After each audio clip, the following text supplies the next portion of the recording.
and competed, went four matches, but I put a lot of pressure. I was just like, I was like, I know it sounds cliche, but like I was like ready to die. Like this is it.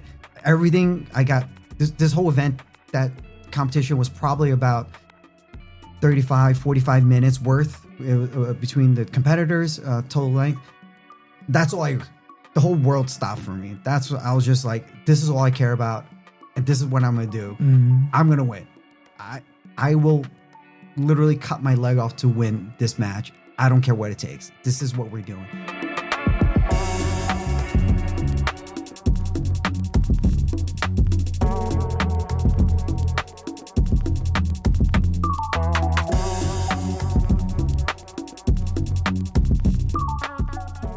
Welcome, everyone, to another episode of A Black Belt Way of Life. I'm your host, Master Joseph Lupo Jr. Tonight, I am joined by, I'm going to read this first. He's a talented, hardworking martial artist, very intelligent person. He's very smart, and he knows how to organize and perform well. Those were the words of your Sensei, Kai Leung. Sensei James Luk. How do you feel when you hear that from your sensei? That's probably the second time I heard a compliment from my sensei in my entire life. Right. Yeah, I've been with him since 1989. Oh, wow. Same sensei, same dojo, same mats, same kata, same kihon. But that's probably the second compliment I've ever heard, and it's never direct. So, yeah. It's got to be nice to hear it. Yes, that is very nice. It's got to be, and I share your sentiment. You know, my compliments from whether it was my father or whether it was my grandmaster, they never happened when I was young. For some reason, they started coming when I got older. But I would say to myself, why couldn't I hear this 20 years ago? Man. Yeah, 100%. The last compliment was just like 2 years ago. I'm 43. I just heard my second compliment now. So I wish I would have heard a little early, but maybe that's why we still train. And 100%, and it probably shaped us into who we are. And you know what? We're able to appreciate those compliments even more. They mean more. Yeah. You know? But I guess people that train as long as we have, like, we know it we don't need the compliments. No. We know what we do, and the mats don't lie, right? No. And it shows. So yeah. Tough love. Yes. Lots of tough love. Lots of it. You know, and we're gonna get into that in a bit. Yeah. But without further ado, let's get into this. A word from our sponsor, Mr. Joseph Ferrone of Whitecourt Realty. This episode of A Black Belt Way of Life is brought to you by Mr. Joseph Ferrone of Whitecourt Realty. For all your real estate needs, both commercial and residential, don't hesitate to reach out to Mr. Joseph Ferrone. All his information is in the show notes. Also, our official apparel company, Best Martial Arts, Muto USA. For all your martial arts needs, check out all their info in the show notes.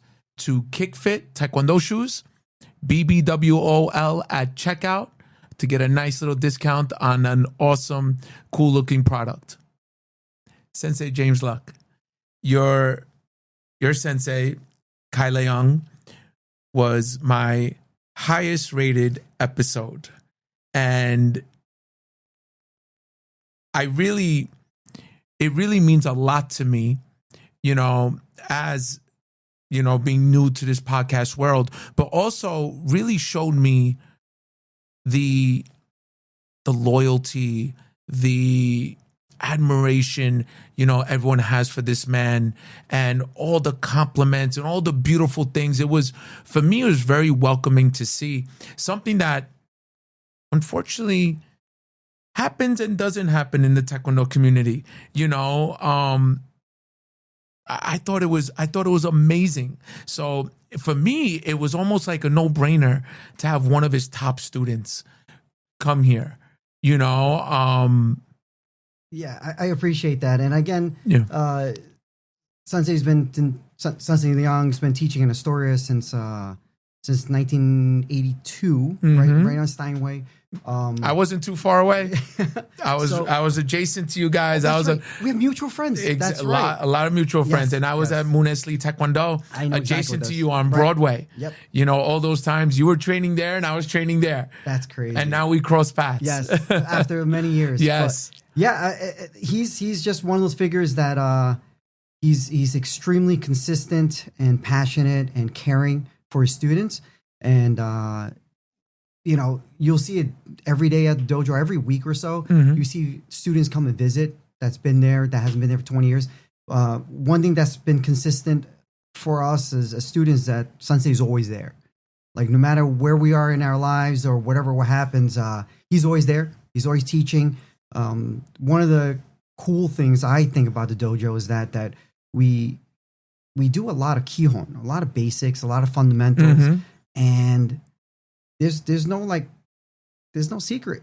There's no secret to the martial arts. There's no secret to our training. There's no secret to any of our, well-established students and very successful competitors, or even just regular students. We just train, and we just train, and we do. He's been there literally for over 40 years, and many students just come in and out of that dojo for over 40 plus years. Yeah, no, he's a true martial artist in every sense of the word. And, you know, when he was on, I sat here and so did, you know, the producers of the show. And it was like, we were in a history lesson. It was such an amazing experience. You know, it's like I said, true martial artist in every sense of the word. And it shows in his students and it shows in what you brought here today. Yeah. You know, is this your first black belt? It is. Actually, this is literally my first black belt from 1990. Well, we purchased it or we earned it in 93, but he didn't give it to me about 94-ish. Back in the days, we used to test and he wouldn't give us our belt after the test. So we don't know if we passed or failed. Ooh. So we would just take the test and just hope we're going to get the belt later on. But yes, this is my belt for when I tested in 93, 94. And what's beautiful about it is it's not even black anymore. That's the beauty of it. That's why I love looking at that, you know. That's a lot of hard work and dedication right there. Yeah, and I actually haven't worn this belt or used it. It's a little short on me now. But yeah, it's great. And when you see these belts really show their number of hours put into it. So yeah, a lot of blood, sweat, and tears in that belt. Yeah, definitely. Yeah, and I love that. I love that. So let's take it back. Yeah. Let's take it back, you know, because here, you know, at a Black Belt Way of Life, we're all about the journey. I love hearing, you know, everyone's inspiration, how it started, you know, what sparked your interest in walking into a dojo, because in the 80s, the 90s, not so much maybe the early 90s. Early 90s, but definitely the 80s. And then before that, we all know the stories. Yeah. You know, it wasn't easy. It wasn't easy. It was a different form of discipline, a style of discipline that instructors can't get away with nowadays. We have to do it very differently. We still discipline. There's still the yes sir, the no sir, but we can't discipline the way it used to. So, talk to the audience. You know, your inspiration. What brought you into the dojo? So, probably the same inspiration as most kids in the time was actually like the old kung fu flicks. Right? Like we grew up watching Jackie Chan, Jet Li, Bruce Lee a little bit before my time, but obviously all his movies. But between Jet Li and Jackie Chan, we got really into martial arts. As a kid, I wanted to learn. I grew up in Woodside, right next to Astoria, and there's no kung fu schools there. And at that time in the 80s, we generally didn't really go to Chinatown in the city too often because a lot of gangs in the 80s before Giuliani cleaned up all that good stuff. So I was really fortunate. Luckily, Sensei Leang was just a 15-minute walk from me. So not everyone's so fortunate to have such a good dojo nearby.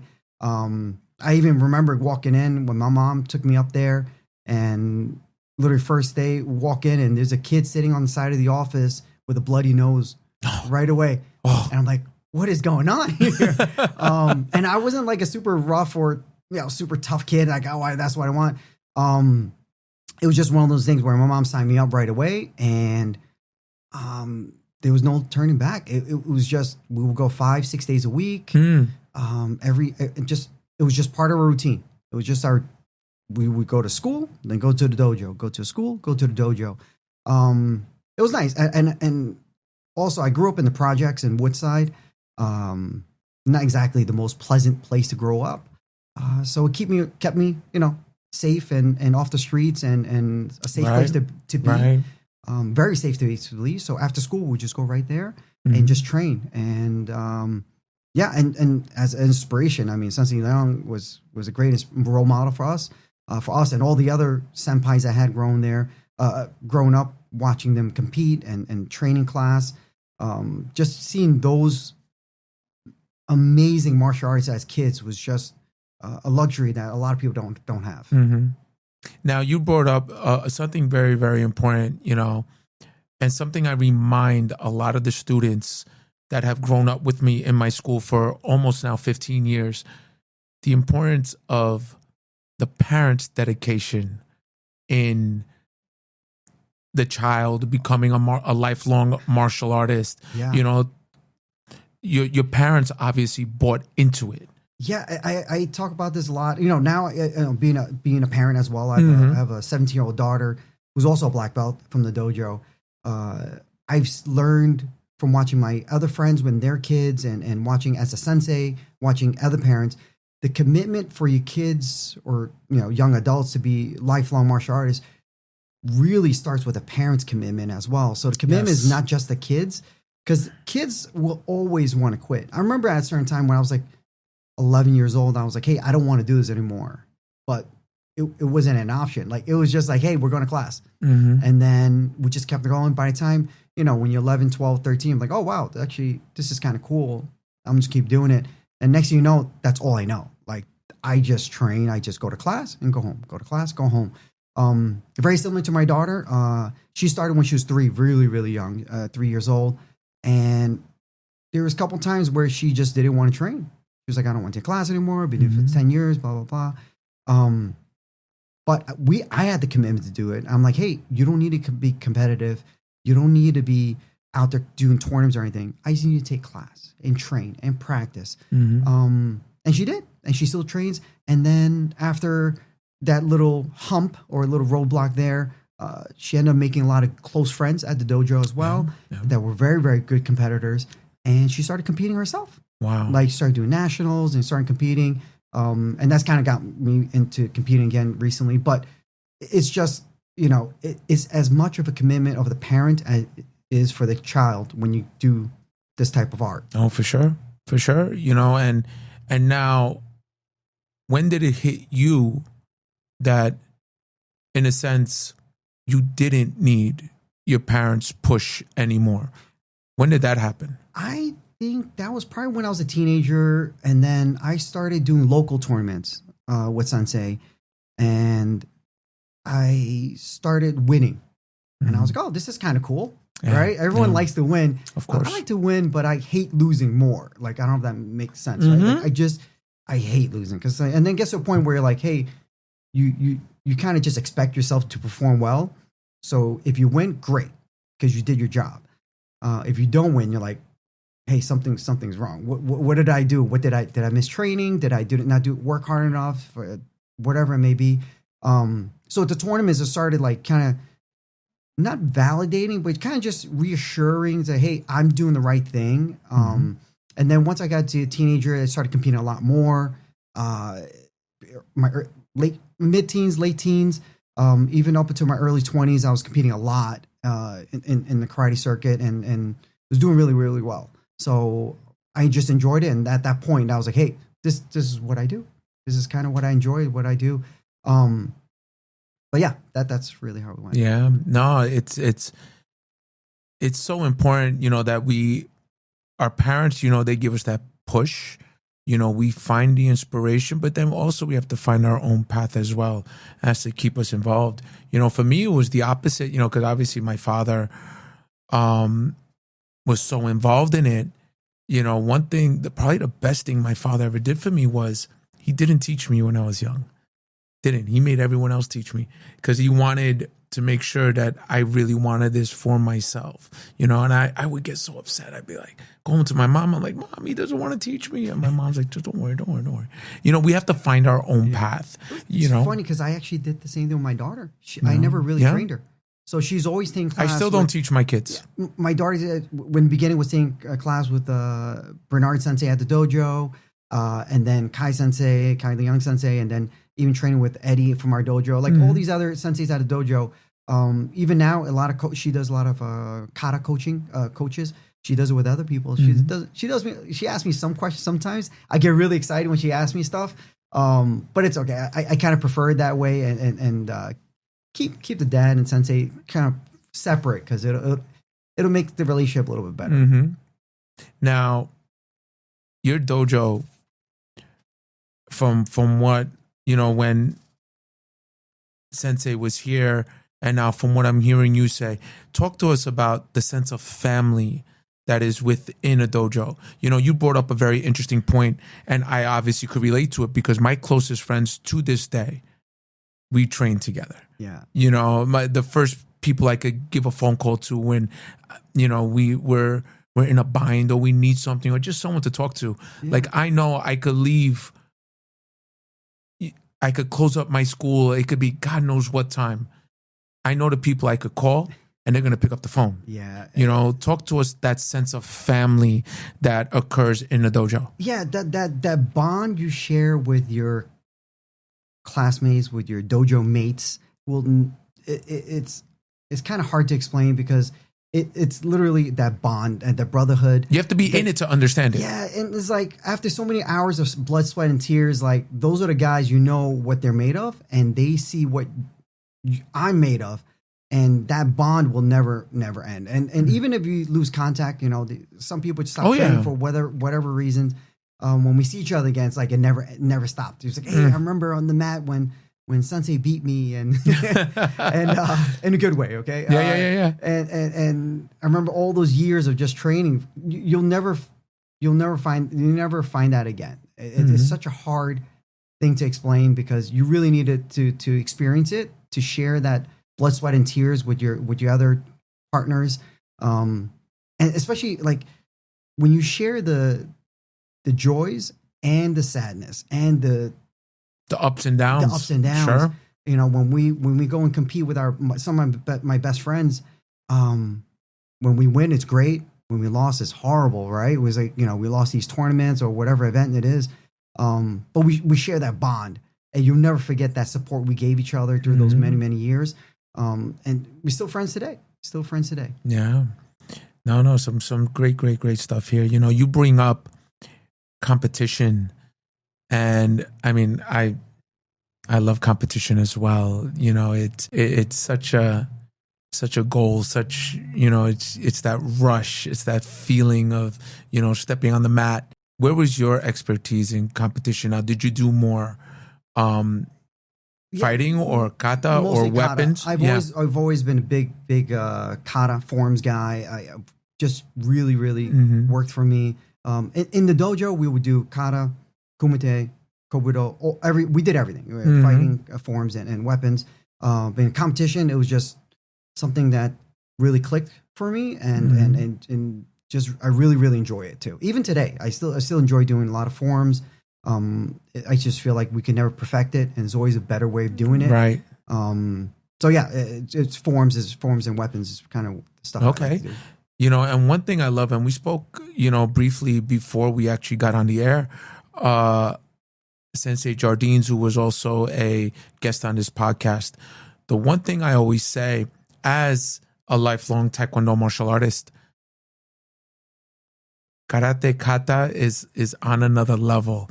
And I say this because when you see a karate kata, or should I say Shotokan? Yeah, I mean, any style forms, karate is very similar, yeah. And the one thing I love about it is the application aspect of it. Don't get me wrong, Taekwondo has it too.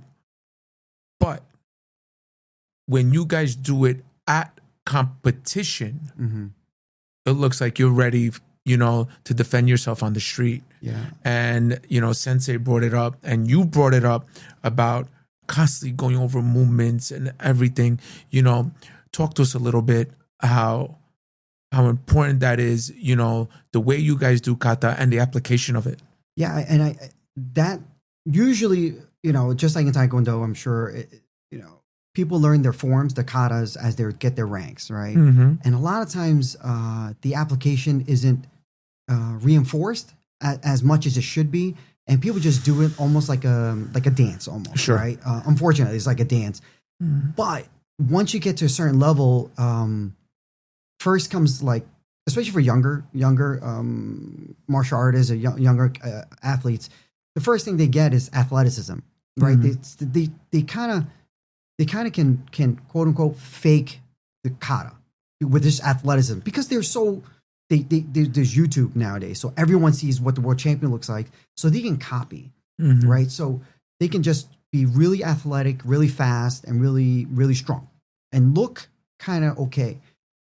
But when you start getting to the next level, the really really high level martial artists, you'll see when they do their forms, they are doing the application in the form. And that's what separates like regular good martial artists and then like exceptional. Mm-hmm. And then you have the competitors, of course, right? The really high level competitors, you see the application and the athleticism. That's when you get like something magical on the floor. Of course. And it's beautiful. But then there's a next phase of that is when you take away the athleticism and then just real martial arts, real application, and that's where like it's like a weird cycle of like what looks great, and then it's like, hey, that's kind of fake stuff. It's just too much athleticism, and I'm obviously not at the high end side. I'm still compensating a lot myself with athleticism, but I think it gets to a certain point where you kind of figure out, okay, this is athleticism, this is martial art, and this is where like real power comes from, and this is performance. Now, again, when you're competing, it's okay to do a blend, and I enjoy it. And luckily, I'm still able to do it. My athletic part of the kata, but my training now is trying to figure out how to do the budo, the martial arts of the real martial art, and add my athleticism when I'm trying to compete and have fun. Yeah, that's. I love hearing this kind of stuff. I love it. I love it. Because this goes beyond the competition floor. This is life, and people, obviously, what's the number one reason why people join a martial arts school? What you always hear some people say exactly. Right, that's always number one. I want to learn how to defend myself. Yeah. And you see that in the kata, when Sensei Jardines is on my mat, and I'm blessed to have that man at my place on Monday nights, and my students look at him and their mouth opens like, all right, if we're going out, if we end up, I'm going with him. I'm hanging with that guy. Yeah. You know what I mean? That's I don't mind having him by my side. Yep. And that's an amazing thing, and you guys are able to bring that out in your competitions, and that's where I'm almost I love it, because there's a sense of individuality to when someone does a form. It's not stripped from you. Everyone performing at a competition, you see a sense of individuality in their kata, and that's kind of like one of those things. Even today in competitions, the unfortunate side of YouTube is that people are trying to copy each other a little bit too much. Where like before YouTube, every region, every school, every country had their own style that was unique to the individual karate performer. But now, we still have that. We still have the individual. We know, like, hey, this guy is amazing. But that's why that's why I like kata so much, because you could do so much with it just personally. And I've been doing the same kata for 20, 30 years, the same katas, and I still do it differently every other year. It's changing just from practice and application. Yeah. Now, something very, very important. Obviously, to get to a certain level, it takes a tremendous amount of discipline. It takes a tremendous amount of repetition, and from your sensei, you've had some really amazing competitors come out of that dojo and has such a reputation that the Olympic gold medalist comes to your place to do seminars. Yeah. But in order for that to happen means that when you guys train, there has to be an extreme level of discipline because you're obviously practicing the same technique over and over and over again. Explain, the level of discipline involved in practicing one thing. I mean, we used to do it when we were younger. Yeah. We had the mindset to do it. Can I do it with my kids today? It's hard. It's very hard to make them sit, to make them stand in front of the mirror or not in front of the mirror and practice a low block for 45 minutes. Yeah.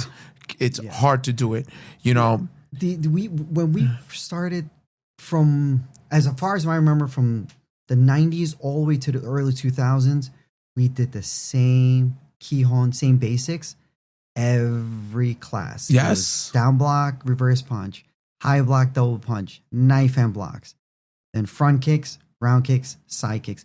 That's all we did. That's it. We do down block, reverse punch all the way down the mat and return there and back, and then high block, double punch, and then knife and block. And that's all we did. Again, it could get boring for some and kind of lose interest. But everyone from the 90s that I know of, their fundamentals are phenomenal. Yes. And even look at Senpai Jardine, he's amazing. And our sensei is amazing. The fundamentals is just, it builds such great foundation for you. Then when you do other advanced katas, it's much easier. And even today we still do the same Kihons. We try to change it up a little bit every so often to make it interesting, for a new generation. But as long as the fundamentals are there, the Kihon we call it, the basics, that's our really building blocks of everything that we do. Sure, because then it becomes, from an application standpoint, like we spoke about, that's where the muscle memory happens. That's when you have the confidence, to be out at night, to have that awareness because you have that muscle memory. I mean, I'm sure you do too, is like how many repetitions we've had of a reverse punch or a front kick or round every kick. Class. Right. So if you do that number, it's like, hey, how many times I did that one technique 1,000 times, 10,000 times. And that's really it. I mean, every class we really do practice the same katas, same 20-ish katas, depending on the person. But we do the same kata. For the last 30-something years, it's the same kata, same kata, same kata. While we compete, we do other katas, sometimes some newer katas that we learn. But the actual fundamentals and kihons are the same. Right. The front stance is the same. The back stance is the same. The cat stance are the same. Punch is the same. It's just the performance or the set pattern of the kata may change a bit. But without the fundamentals, without the kihon, it makes it makes a big difference. Yeah. What's that old saying by Bruce Lee? I was just thinking that too. Yeah. Fear the man who practices one technique 1,000 times, not the person who knows 1,000 techniques. 100%. And I just really hope the newer generation understands that. And a very important thing, for myself, a lot of martial artists I grew up with that went right into the competition side, they can't train anymore. Their hips, their knees, I feel I'm very fortunate that I don't have a lot of those injuries because our foundation was built so strong. Yeah. I think, I'm really fortunate, again, coming from a great school, I put my physical training against any 20-year-old today. I'm 43. I'm still more flexible than 90% of people I know, except for Senpai Jardine, right? He's really flexible. But yeah, but again, that's from the same school. That's the same training. There's nothing. Again, we said that earlier. There's no secret to it. It's just training and having a discipline just to repeat those same movements day in, day out. That's what really builds the martial artist. Yeah. You know, we're lucky. You know, I always love to bring up past guests, you know, and Mark Williams, a Taekwondo legend competitor, he said it very, very simply. You have to be lucky to walk inside the right dojo. Yeah, absolutely. And that's what I was saying since the beginning. You know, it's not everybody say, hey, I found, you know, Sensei Leang just 15-minute walk for me and I'm still there today. You know, I know. And that actually brings another point is where it's unfortunate where some people don't appreciate what we have and either it's too late or they start, you'll see it a lot, especially this generation where a lot of people are competitors. They'll jump from school to school to school to school. It's a shame. I'm sure you've seen that. 100%. Right? What I tell them is everyone sees the grass is greener on the other side, but they forget that you still got to mow the lawn and you still got to water it. You know, it's not always the same. Yeah. You know, it's a shame. Sometimes it works. But unfortunately, more times I feel it doesn't. But even when it works, it's for a short time. Yeah. It'll work, right? You know, you'll get that couple more gold medals. You'll get a couple more. But what's going to happen 15 years from now? Are you going to... There's only one Sensei Leang. There's only one Shotojuku Dojo. What's going to happen, 15 years from now? What most of the time will happen, I've seen, they quit. Yeah. And they stop and they have nowhere to go back. They don't have a home. Right. So, which is a shame, and I'm real fortunate and having a home like Shotojuku, where he's always there for us. Mm-hmm. No, great stuff. Now, I want to touch, you touched upon it. You have an older daughter that competes. And as a competitor yourself, I haven't passed this experience with my son yet. My son's only 11, and to be honest with you, the only thing he competes in is soccer. So I kind of stay off to the side. Yeah. I let the coaches coach. Are you your daughter's coach, or do you let others handle those reins? How do you do that as a parent? As a parent, so I actually let other coaches work with her and fix her and train her, all that, the difficult day-to-day stuff. But at the competition floor, I do sit in her chair. You do? I do sit in her chair. So that gets a little stressful for me because like when I'm competing, it's like, hey, it's on me. I have control over what I do. Mm-hmm. But when watching her, I'm like, I'm sitting in a chair watching. So in karate competition for forms too, the coach can't sit in the chair and actually, just really support their athletes that way. It's nerve wracking for me because I'm like, oh my God, like I start twitching. I'm like, I want to just jump in there. Right.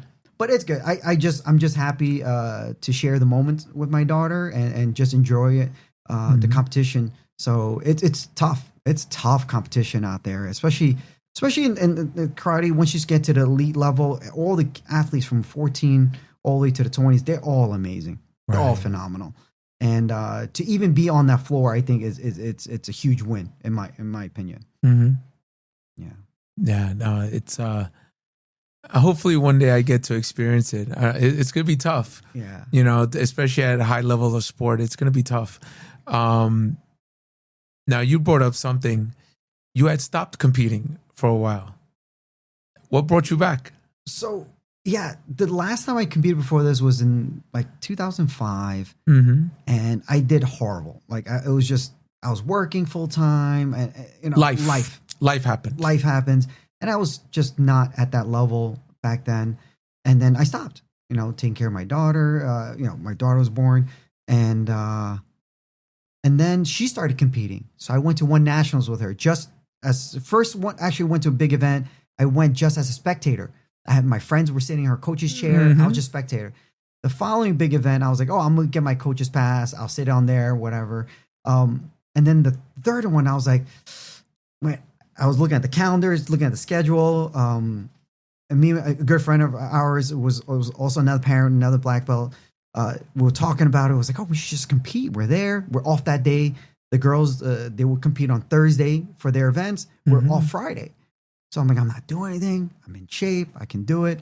So last year was the first time I did after like, I don't know, 18 years or something like that.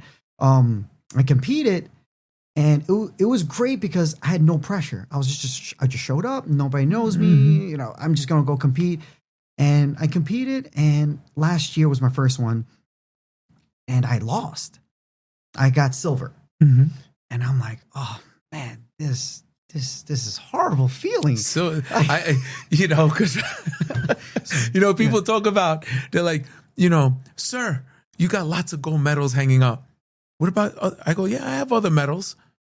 They're not hanging up. Yeah, nobody talks about it, right? You know, when I was growing up, it was second place was first place loser. First loser. So last year, but the good thing was last year was no pressure. I competed. I lost, got second. So it was just fine. Not a big deal. But then I'm like, this was a year ago. I'm like, oh, I gotta get that gold at least once. Like I gotta go back. I hear you. So, and then of course this year was it might be my daughter's last one doing nationals just because she's going to college this year. So I was like, oh, let me go compete again this year. But the problem with this year though, I put a lot of pressure on myself. I was just like, I gotta win. Like I have to win. There's no reason there's zero reason I sounds like this guy I know, Joe Lupo, did the same thing. So yeah, and long story short is I went. Luckily, I have two of my Budo brothers, Raul Bomek, Sensei Raul, and Sensei Eddie. Both of them were there for the whole time, which is unusual for like older guys competing to have like coaches in their chair, because usually older guys just do their thing. Go on their own. But I was really fortunate. Both my guys, Sensei Eddie, Sensei Raul, were in my corners the whole time. Just talk me through it, you know, and just get me, even those forums that, you know, you still need a little mental refresher. They just sat there with me the whole time and competed, went four matches, I believe, kata matches. And it was great. But I put a lot of pressure. I was just like, I was like, I know it sounds cliche, but like I was like ready to die. Like this is it. Everything I got, this whole event, that competition was probably about 45 minutes worth between the competitors, total length. That's all the whole world stopped for me. That's what I was just like, this is all I care about. And this is what I'm going to do. I'm going to win. I will literally cut my leg off to win this match. I don't care what it takes. This is what we're doing. And it was great. And it reminded me a lot. It was like, hey, what it takes to be a competitor. I know this is much smaller scale than like high level competitors. But in my little bubble, my time, and my little world, it was the most important thing at that time. Sure. But it was good. And then and you know, I was fortunate enough to actually win the event. And this was national championships. Yeah, USA Nationals. So it was nice. It was fun. It was nice to shake the cobwebs off and get back in there. It's a great feeling, and this is where I want to bring up, you know, our conversation with the USA Masters team. I've been fortunate, you know, to be on the first ever USA Masters team when we competed in Torino, Italy. I was on that inaugural team, and I haven't looked back since. And it's one of for myself personally, and I have to obviously mention our amazing founder and team captain, Trinity Tong Osborne. It's led me on now. I'm going 40 years as a martial artist. It's led me down an amazing path where I've met more individuals, and it's a community that's not like when we competed in our late teens and 20s. Yeah. You know, it really, how do I even explain it? Well, some of my best friends today are my former competitors. And then even today, from last year to this year, I met some amazing people on the mat, on the tatami, these great competitors. I consider them friends now that I met just from competing. And it's just something you share with other like-minded people. Exactly, like-minded people, but at our age, because I'm only a couple of years older than you, we could compete against each other and then go have dinner right after. 100%. And that doesn't happen too much in your teens and 20s. There's like, I'll see you next time. There's none of that going on. It's like we're all parents. We all got kids, and we all do this now at this age. We all realize like, hey, we do this because we all have the same passion. We all care about the same thing. And at the end of the day, we all have families and lives to go. And this is a nice moment to share with each other when we're competing against each other.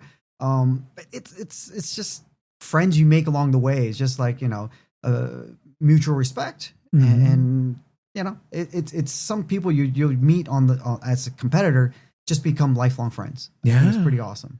And so upon competing, the last I competed with the USA Masters team, we competed at an amazing event in Mexico.